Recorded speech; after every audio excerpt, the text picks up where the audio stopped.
Voters की checking कराई जाए।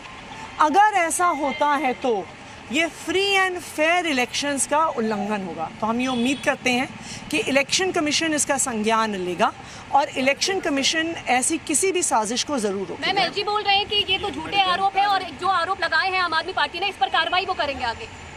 देखिए, आज पता चल जाएगा। आज पोलिंग का दिन है, दूध का दूध पानी का पानी हो जाएगा। ऑलरेडी कुछ एरियाज से ऐसी खबरें आ रही हैं कि कुछ एरियाज़ में बहुत दूर बैरिकेड्स लगाए जा रहे हैं। तो अगर एलजी साहब ने ऐसा नहीं किया है, दिल्ली पुलिस ने ऐसा नहीं किया है, तो हमें भी पता चल जाएगा कि ऐसा कुछ नहीं है। लेकिन अगर पता चलता है कि दिल्ली के एरियाज़ में जहाँ पर इंडिया गठबंधन के स्ट्रॉन्ग होल्ड्स हैं, वहाँ पर वोटिंग स्लो हो रही है, वहाँ पर पुलिस ज़्यादा परेशान कर रही है, तो फिर हम चाहेंगे कि इलेक्शन कमीशन इसमें ज़रूर इंटरवीन करे, क्योंकि फ्री एंड फेयर इलेक्शंस लोकतंत्र का आधार है। एक सवाल ये है मैम, पार्टी का रवैया है ना कि पहले ही बंदूक उठा लो, कोई कुछ कह, देखिए मेरी तो फलने तारीख को गिरफ्तारी होने वाली है, अब देखिए यहाँ तो स्लो वोटिंग होने वाली है, अभी आप जमीन पर पहुंचे नहीं है, लेकिन आपने एलजी और दिल्ली पुलिस को घेर लिया। लेकिन इशारा कर दिया ना, उन्होंने कहा कि देखते हैं जा करके, कि उम्मीद है कि नहीं, दरअसल इसमें उन्होंने ट्वीट ही कर दिया था कि किस तरीके से जो है, जो आम आदमी पार्टी का जो स्ट्रॉन्ग एरिया है वहां पर वोटिंग धीमे कराएगी, और एलजी ने दिल्ली पुलिस को ऐसा कह दिया है। उसके बाद एलजी का भी जवाब आ गया, वो ज्यादा महत्वपूर्ण है। उन्होंने कहा कि इस पर सख्त कार्रवाई होगी।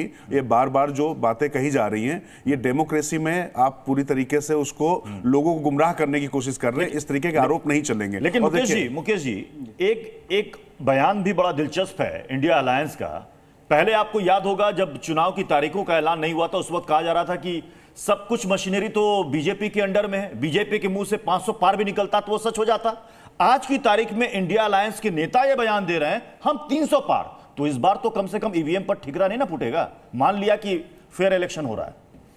नहीं, संख्या तो सभी बताते हैं। देखिए, कोई भी कैंडिडेट भले ही वो उसे मालूम हो कि 10,000 वोट भी नहीं पड़ेगा, वो कहता हम सभी की जमानत जब्त करा देंगे।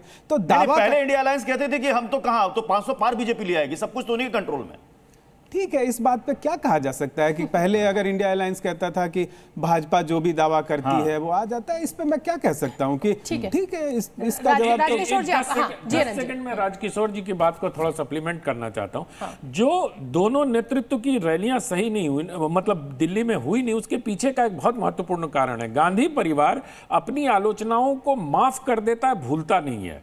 तो जिस प्रकार से राहुल गांधी और सोनिया गांधी के खिलाफ अरविंद केजरीवाल ने पूर्व में बयान दिए थे, वो कारण है राजकिशोर जी कि सोनिया जी ने आम आदमी पार्टी का कहीं वो भी एक कारण है। मुझे लगता है कि आने वाले विधानसभा चुनाव में कांग्रेस कोई रिस्क नहीं लेना चाहती, क्योंकि आज जरूर साथ है, लेकिन विधानसभा में पंजाब में भी विरोध में खड़ी हुई है कांग्रेस पार्टी, और यहाँ भी दिल्ली में भी होगी। राजकिशोर जी, छोटी सी अपनी प्रतिक्रिया और फिर मैं रवि का रुख करूंगी। नहीं, निश्चित तौर पर यह तो बिल्कुल तय है कि गांधी परिवार इन चीजों को भूला नहीं होगा, लेकिन अभी उनको बड़ा दुश्मन दिखाई पड़ रहा है भारतीय जनता पार्टी के रूप में। तो निश्चित तौर पर उन्होंने, और ये होता है राजनीति में, ऐसा नहीं है, पीडीपी के साथ भारतीय जनता पार्टी भी गई है, और तमाम जो धुर विरोधी दल हैं, वैचारिक अधिष्ठान जिनका बिल्कुल अलग रहा है, उनके साथ गए। इस समय उन्होंने ये निश्चित तौर पर मौके की यारी की है, लेकिन उसमें अपना पूरा मूल खो जाए, ये मुझे होता दिखाई नहीं पड़ता। चलिए,